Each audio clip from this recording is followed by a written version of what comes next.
Good morning, everybody, and welcome to week 5 of Organizational Behaviors. I'm your professor, Dr. Neil Armstrong. In week 5, we're going to talk about the group part 2. So we're going to continue on our series, kind of what we've talked about previously, and just build upon it a little bit. This week, we're going to be looking at chapters 12 and 13 in the textbook.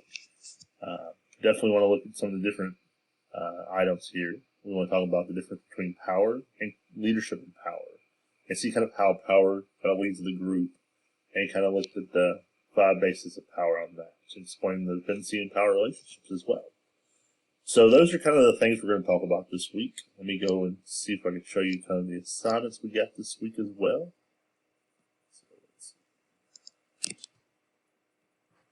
I hope everybody's been enjoying the class so far.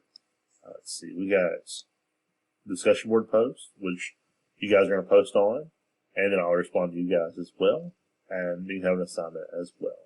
So if you guys have any questions or need anything, please let me know. I'm going to definitely post a couple YouTube clips to also kind of replace some of the stuff that we've talked about, and we'll talk about this week as well. So if you have any questions or need anything from me, feel free to let me know. Thanks, and have a great day.